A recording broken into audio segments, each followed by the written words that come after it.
প্রিয় দর্শক, পবিত্র রমজান মাসের আন্তরিক শুভেচ্ছা জানাচ্ছি আপনাদের সকলকে। আশা করি আপনারা সকলে সুস্থ আছেন, নিরাপদে আছেন। প্রতিদিনের মতো আমরা আবার নতুন পর্ব নিয়ে নতুন রেসিপি নিয়ে হাজির হয়ে গিয়েছি টপার কিচেন ওয়ার নিবেদিত মজার রান্না অনুষ্ঠানে। আর এই নতুন রেসিপি যিনি তৈরি করে আমাদের দেখাবেন তিনি হলেন আমাদের প্রিয় শেফ সালমান খান। প্লিজ।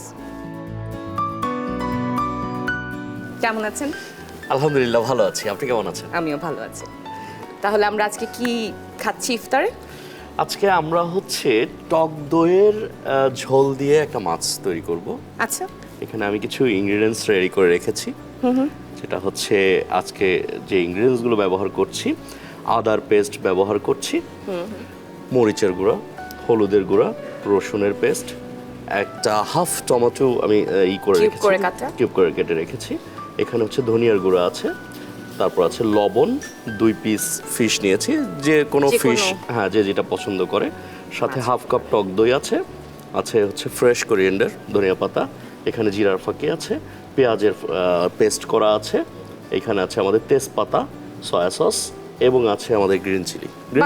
মানে মিক্স কম্বিনেশনটা অনেক মিক্স হবে মনে হচ্ছে। টক দই কিন্তু স্টোমাকের জন্য অসম, বিউটিফুল। হ্যাঁ, টক দইয়ের মানে এনি কম্বিনেশন, পানি দিয়ে খান, জুস বানিয়ে খান, কিংবা অন্য কিছুর সাথে, কারণ আমাদের ডাইজেস্টিং এ যেমন হেল্প করে, আবার আরেকটা জিনিস রোজা রেখে কিন্তু আপনি অনেক বেশি স্পাইস আসলে খাওয়াও কষ্টকর। টক দই সেই জায়গাটাতে ব্যালেন্স করে, হ্যাঁ ব্যালেন্স করে নেবে। ওকে, তাহলে কি আপনি শুরুর জন্য? জি, আমি একটু মিক্স করে নিচ্ছি। মাছটাকে ম্যারিনেশন করার জন্য লবণ নিয়ে নিলাম, অল্প একটু হলুদের গুঁড়া, মরিচের গুঁড়া, এটা পরিমাণ মতো, অল্প একটু টক দইয়ের পানি দিয়ে, উপরে যে পানিটা আছে জাস্ট এটা দিয়ে মিক্স করব। আসলে আমরা যেহেতু রোজার মাস, এখানে যত কম অয়েলের ব্যবহার করা যায় তত হেলদি হবে। আর ওই জায়গা থেকে আমি যেটা প্ল্যান করছি যে আমি একটু হেলদি ফুড বানাবো। টপারের এই ইউরোপিয়ান স্ট্যান্ডার্ড নন স্টিকি প্যানগুলোতে অনেক বেশি তেলও ব্যবহার করতে হয় না, 60% তেল সাশ্রয়ী। হ্যাঁ, আমরা হালকা আছে জেলে দিচ্ছি, একটু অয়েল অ্যাড করে দেন।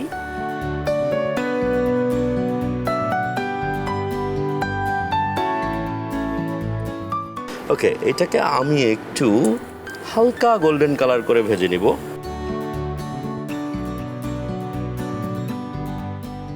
যখন প্রথম চিন্তা করলাম যে আমি একজন শেফ হব। আচ্ছা, এটা আপনি প্রথম কবে ভাবলেন?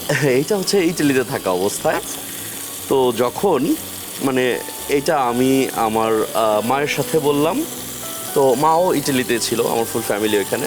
তো মা বলে যে প্রবলেম তো কিছু নাই, এইখানে তো এইটা আসলে অনেক সম্মানের প্রফেশন, কিন্তু তোমার তো বিয়ে দেওয়া যাবে না।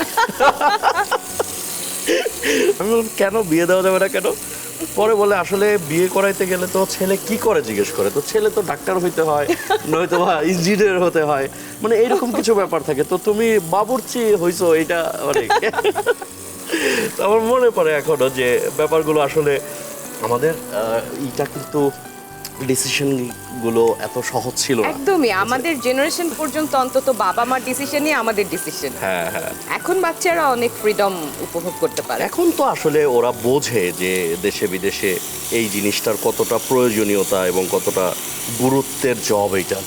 অ্যাডভান্স হিট কন্ট্রোল বাটন থাকাতে দেখেন পুরোটা ফ্রাই প্যানে একদম সুন্দর করে তাপটা ছড়িয়ে পড়েছে, ব্যালেন্সড হয়েছে এবং মাছটা সুন্দর কুক হয়ে গেছে, খুবই সুন্দর, অল্প সময়। এবার আমি আমার মশলাগুলোকে অ্যাড করে দিব। আদার পেস্টটা দিয়ে দিলাম, রসুনের পেস্টটা দিয়ে দিলাম, টমেটোটা আগেই দিয়ে দিচ্ছি এইবার, কারণ এটার গ্রেভি হয়ে যাক এটা আমি চাচ্ছি। এটা অনিয়ন পেস্ট, পেঁয়াজের পেস্ট আর কি। এটাই মাছের ঝোলের জন্য কিন্তু এই পেঁয়াজের পেস্টের কোনো বিকল্প নেই। এই যে টপারের এই অ্যাডভান্স হিট কন্ট্রোল বাটন থাকার কারণে প্যানের পুরোটা জায়গায় একই রকম ব্যালেন্সড হয়েছে, হিটটা প্রোভাইড হয়, যে কারণে ডিস্ট্রিবিউটটা খুব সুন্দর হচ্ছে। হ্যাঁ, খাবার কোথাও লেগে যাচ্ছে না প্যানে রান্না করার সময়।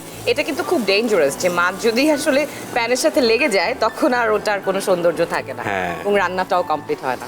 আমার গুঁড়ো মশলাগুলো দিয়ে দিচ্ছি, মরিচের গুঁড়ো আমি আমার স্বাদ মতো দিয়ে নিচ্ছি, জিরার গুঁড়ো, ধনিয়া ফাঁকি, স্পাইসের এত ডিফারেন্ট অ্যারোমা। একটু সল্ট দিয়ে দিচ্ছি। এখানে আমি 2টা ছোট তেজপাতা দিচ্ছি, আর 2টা এলাচ দিব। মরিচ 2টা কেটে রাখি, পরে দিয়ে নিচ্ছি। সরিষার তেলটাকে আমি অ্যাড করে আচ্ছা, আমরা দিচ্ছি। এটাতে সরিষার তেল ব্যবহার জি করছি। সরিষার তেলটা ব্যবহার করছি, তাহলে হচ্ছে আমাদের কালারটা এবং এটা দুটোই ভালো হবে।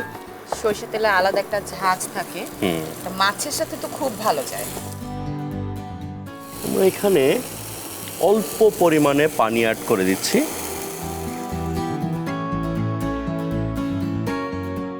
আমার গ্রেভির মধ্যে হাফ কাপ পরিমাণ টক দই আমি অ্যাড করে দিচ্ছি। এবার হচ্ছে আমরা এটাকে একটু জাস্ট ধরেন, আবার ঢেকে দিব হালকা করে। ফিশটাকে অ্যাড করে দিচ্ছি।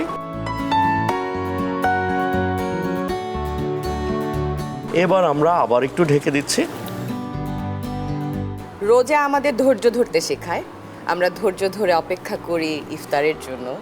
পুরোটা সময় আমরা সংযমের সাথে জীবনযাপন করি, যেটা সারা বছরই আমরা প্র্যাকটিস করতে পারি।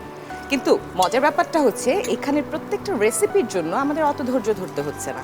স্বল্প সময়ে সুন্দর করে সবগুলো রেসিপি তৈরি হয়ে যাচ্ছে, আর আমাদের ধৈর্যটা ধরতে হচ্ছে খাবার টেস্ট করার জন্য। বাহ, সুন্দর কালার চলে এসছে। তো এটা ইজিলি আমরা ভাতের সাথে খেতে পারবো। এটা আমরা যে মাছে ভাতে খেয়ে অভ্যস্ত সেহরিতে। গ্রেভি আইটেমগুলো তো হচ্ছে কি, মানে সেহরিতে খাওয়াটা অলওয়েজ একটা চ্যালেঞ্জ। সেহরিতে যদি আপনি একটু মুখরোচক বা একটু ডিফারেন্ট কিছু না করেন, মানে দেখবেন যে ওই বেলায় খেতে ভালো লাগে না। কারণ আমরা ইউজ টু না অভ্যস্ত না। এই শেষ রাতে খাওয়া। তো যে কারণে ওইখানে যদি আপনি এই ধরনের কিছু ডিফারেন্ট কিছু অ্যাপ্লাই করেন, আমার মনে হয় এটা সবার জন্যই একটু ক্রেভিং হবে অ্যাট লিস্ট। এক্স্যাক্টলি। ওকে, আমার এটা রেডি। আমি জাস্ট এইটাকে এখন সার্ভ করে দিব। প্রেজেন্টেশনটা যদি পছন্দ মতো না হয়, তাহলে কিন্তু ওই ফুডটা ফুল মার্কস পাবে না। হ্যাঁ। ঠিক আছে, তো এইটা আপনার জন্য। থ্যাংক ইউ, এটা আসলে আমার জন্য আমার ফেভারিট মাছ এবং ভাত। থ্যাংক ইউ সো মাচ আপনাকে। দর্শক দেখে ফেললেন কত সহজেই আমাদের একটা দারুণ রেসিপি তৈরি হয়ে গেল। আমি আশা করি আপনারা সবাই এনজয় করছেন আমাদের শো। টপার কিচেনওয়্যার নিবেদিত মজার রান্নায় আমরা আজকে দেখে নিলাম একটা মজার রেসিপি। আপনারা বাসায় অবশ্যই ট্রাই করতে পারেন। আমাদেরকে জানাবেন কেমন লাগছে আমাদের সাথে এই ধরনের রান্না বিষয়ক অনুষ্ঠান আপনাদের। আমাদেরকে ফলো করবেন আপনারা দীপ্ত টিভি এবং দীপ্ত টিভির ডিজিটাল প্ল্যাটফর্মে। সবাই সুস্থ থাকবেন, সুন্দর থাকবেন, আর রোজার মাসে অবশ্যই সংযম আর ধৈর্য রাখবেন। খোদা হাফেজ।